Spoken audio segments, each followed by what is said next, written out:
We have releases and maps of the inside of the Civic Center up here for anyone who would like them. Everybody ready? Kind of like a stand-up, huh? Yeah, right. Well, good afternoon, everybody, and thanks for coming. I'd like to introduce Athletic Director Ron Ferguson, Ticket Manager Joyce Ekman, and my name is Al Orndorff. I'm Public Information Director at Bradley. Bradley University's Athletic Director and other members of the athletic and development staffs have asked for this news conference in an effort to address and hopefully clarify any misconceptions while providing clear answers to questions about the university's maintenance fee policy for season ticket holders. The continued strong interest in Bradley basketball, coupled with the inquiries the university has received since the policy was announced last year, led people here to believe that there was still a great number of questions still to be answered, and past explanations had been obviously inadequate. As with any other part of this university, the perception of this particular program reflects back on the university as a whole.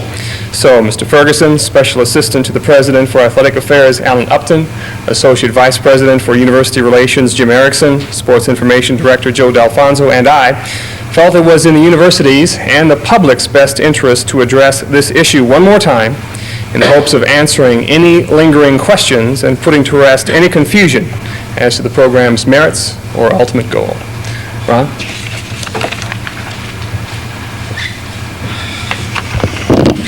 Thank you, Al, and good afternoon, ladies and gentlemen.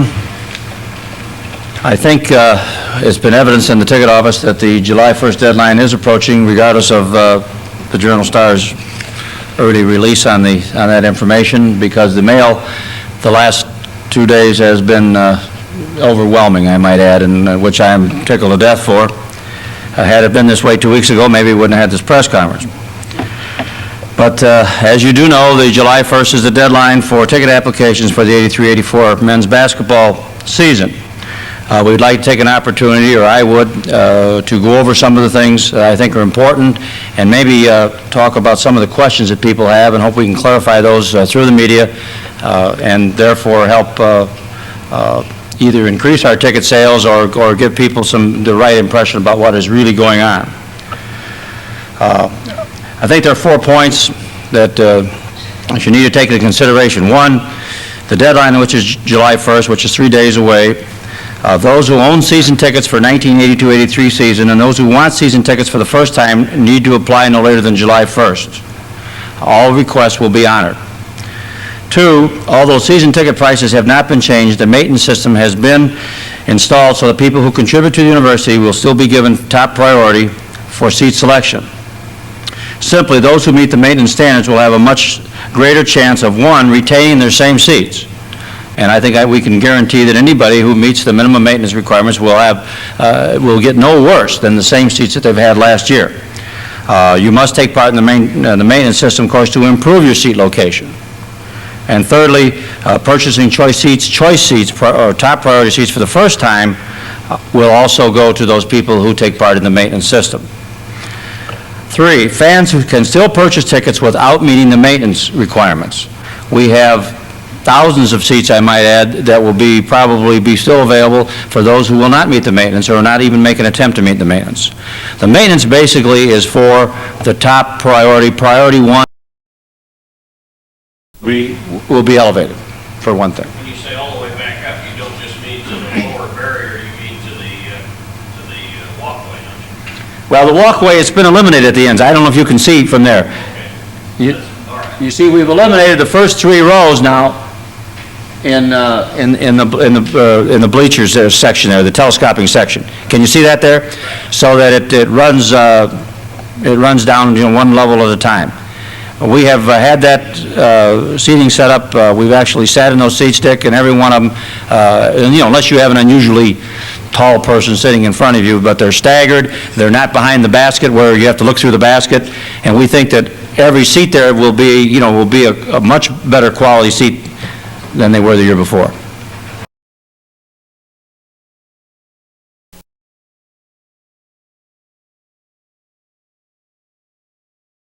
Over 2,000 students. We had 1,952 students, so 70 72, 7,300 season tickets, somewhere around 7,000 season tickets, adult season tickets, which was like 3,000 over than we've ever had before.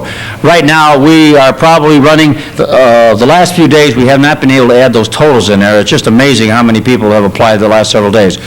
When I said the other day we were maybe running 40% behind, I think I can lower that percentage down and say we're probably closer to 25% behind right now. And maybe we'll come, maybe we won't be 33% behind last year, maybe, and I hope we won't. But we anticipated being somewhat behind, because a lot of people last year, first place, they bought more tickets than they really needed, and so a lot of people are returning, they're purchasing 4 instead of 6, so we're getting that type of reaction. And then also, a lot of people bought tickets last year because it was new and it was a thing to do, and this year they decided maybe they won't go to all the games, we'll just go to individual games. So we thought it would be down some, but we're still anticipating, we're still hoping to get a minimum of 6,000 adult season ticket sales. How much complaining do you think there'd be if there was a better recruiting year and prospects were better for a winning season? I think every factor that we can all sit here and name, and we could probably put 10 of them up on a blackboard up here, all are factors. And recruiting is certainly one of the factors. Your schedule is certainly a factor. The economy is a factor, in some ways. So I think it is a factor, Les. But by the same token, Bradley basketball is certainly important in this town, and I think people will, will go a long way to support it. You mentioned being behind 30% or 25% or whatever. What are the actual numbers approximately that you come to as to what you have right now? I don't have any close numbers right now because I have all these stacks every which way. And we'd have to sit down and actually count them, and I don't have that. I wouldn't have it until probably end of July. Scott, if we could sell 6,000 adult season tickets and 1,500 student, be 7,500, I think then that we have that we could market that many individual tickets, for the vast majority of our games. Now, we could have a marketing problem on 1 or 2 games that we're going to have to maybe do some this year. We haven't had to do that. Since I've been at Bradley, we haven't had to market tickets too much. But we may have to use the skills of several people and come up with some ideas to do, to market some of these tickets this year on an individual game basis. Is there anything psychological about a maintenance program as opposed to just doubling the price of tickets? Or does it have to do with the tax rate? Yes, it definitely, the contribution, because the ticket you can't write off. In fact, maybe we lower the price of tickets and increase the maintenance might even be better.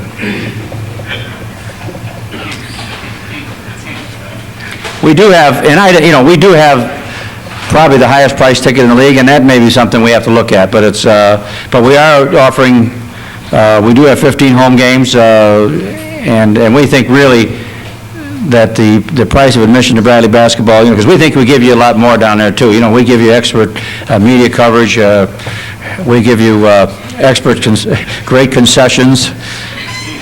Excellent cheerleaders and halftime shows. It's a whole night of entertainment. It's not just the basketball. Once in a while, we give you a coach. We give you both the visiting and opposing coaches put on a show sometime too. You got to take the whole thing in consideration. Why aren't you asking the radio stations for more money? They probably wouldn't give it to us. If we thought we'd get away with it, we probably would.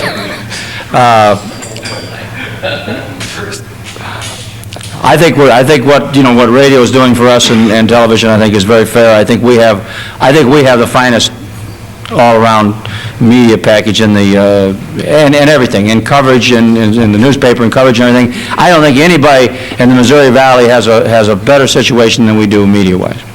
If you charge the radio stations and the television stations, why don't you charge the newspaper?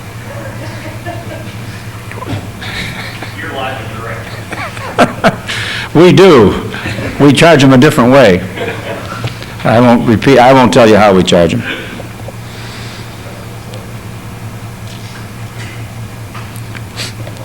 Okay? Have you thought about coloring in orange and paint on your jacket so it'll look a great deal like the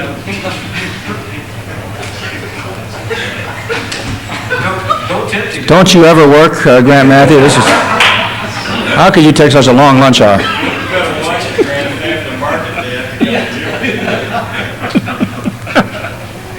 Smart.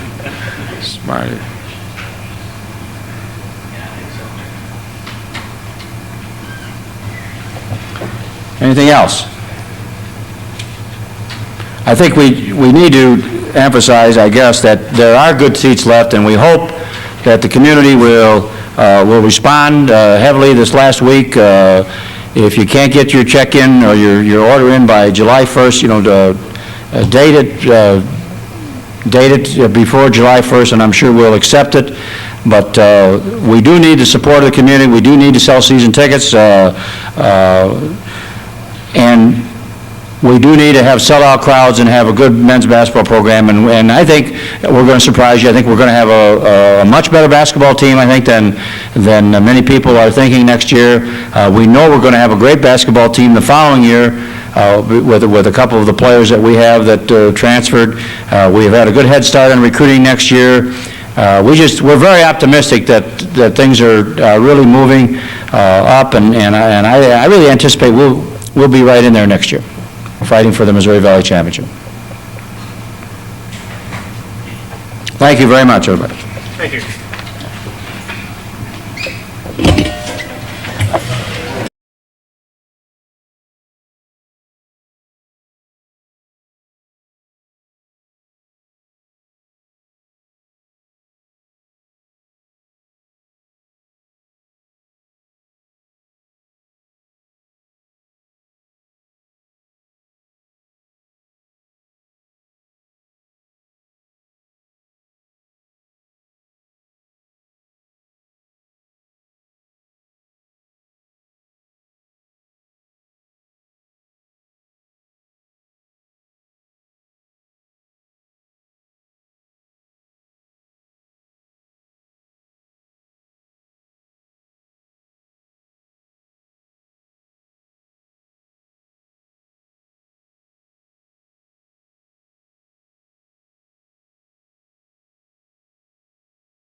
Why do we love it so much? Why do we cherish all of the moments? Remember the joys of unexpected victory and the tears and despair of disappointment. I think we need look only at ourselves. We that make up the city of Peoria, mainstream America, who work hard to be the very best we can be, who take pride when we witness the fruits of our vision, learn from our past shortcomings, and pass that baton of knowledge on to the next generation. We are here because we care so very passionately for Bradley basketball. It unlocks our memories to travel the many avenues to days gone by. Maybe it was Dad taking me to the first game ever at the Armory to see the famous Five. Dad was such a great fan. Or the guys all getting together to talk about the best team in the nation. And oh, how that squeaky could play the post. Listening to Jack Brickhouse do the games over the wire. Explaining to a grandchild how Grandma and I met after a Bradley game at Hunt's. The Braves won the game in the afternoon, and I won her heart that night. Events in our lives are remembered by this great tradition. And it brings us together. As the fall turns to winter, we gather again to join as one. To unite behind a common cause, to cheer for our heroes. And the snow and cold gives way to the warmth we feel, rooting for our Bradley Braves. And oh, what a legacy we have. The powerful Chet the Jet Walker, the great courage of Joe Allen, a walk-on named Roger Fegley, and a Halley's Comet named Hersey Hawkins. And through the years, there's so many great moments to remember, not all of them pleasant, but we coped with heartbreak in the early 50s and setbacks from time to time. And we have shown ourselves and the nation the meaning of resiliency. It's because we care, because of our loyalty, for our love for this city called Peoria, and our university named Bradley. And for these young men who come from all throughout the nation and sometimes abroad, who before they leave us become family, who we never forget, for they are always a part of our lives. As are the men who led them, those special teachers, Robertson, Anderson, Osborne, Stowell, Versace, and now Albeck. Each very different, all very successful. They are a part of this great tradition, one which asks, was Willie Betts the best sleeper? Was Third Kill better defensively than Seymour Reed? Did anyone hustle more than Jim Les? Maybe Tom. The questions will long be debated. It's because we care. We've said so long to some of the finest these past few years. Another chapter in the history of this wonderful team. And tonight, we're glad you're here with us again to celebrate another season, another year, another group of your Bradley Braves.